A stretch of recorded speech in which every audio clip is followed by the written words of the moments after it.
usulan diterima, alhamdulillah. Kalau tidak diterima, ya tidak apa-apa. Menjelang kampanye pemilihan presiden 2009, calon wakil presiden dari Partai Demokrat, Budiono, bertemu dengan 23 partai pendukung koalisi Partai Demokrat. Ya, Saudara, Budiono melakukan hal ini dalam rangka sosialisasi platform visi dan misinya kepada petinggi sejumlah partai pendukung, terutama soal visi di bidang ekonomi.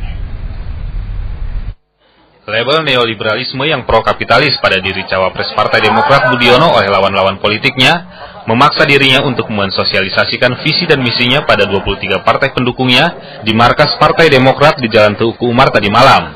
Budiono kembali membantah dirinya penganut neoliberalisme dan menegaskan platform dirinya dengan 23 partai pendukung sudah sama. Bukan semacam label yang tidak jelas apa itu, dan kemudian dianggap kegemusuh.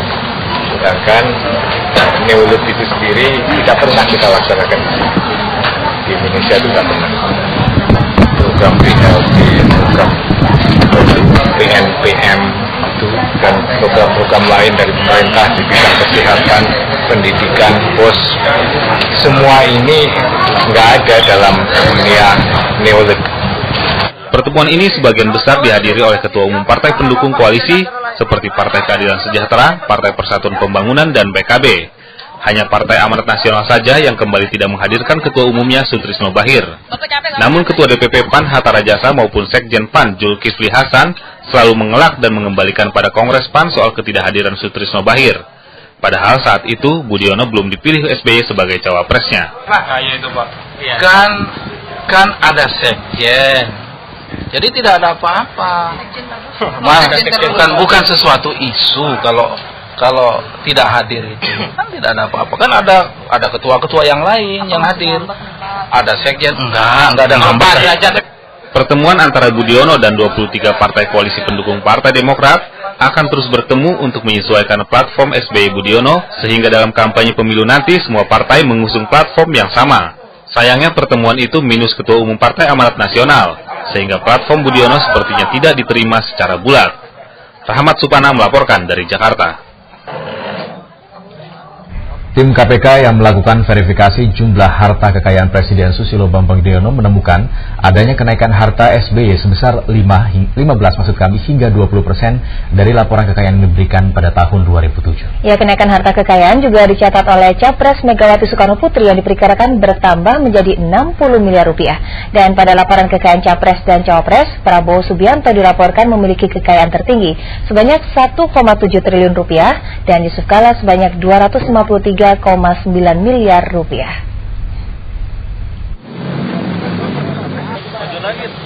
Petugas KPK melakukan klarifikasi terhadap jumlah pelaporan harta kekayaan Capres Megawati Soekarno Putri, menyimpulkan harta Megawati bertambah.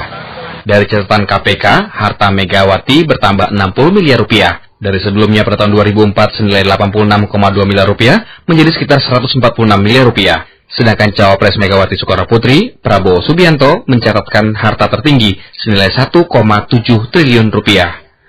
Dua rumah ini, semua mantan presiden dan wakil presiden itu mendapatkan jatah dari negara. Kenaikan harta kekayaan juga diperkirakan terjadi pada Susilo Bambang Yudhoyono.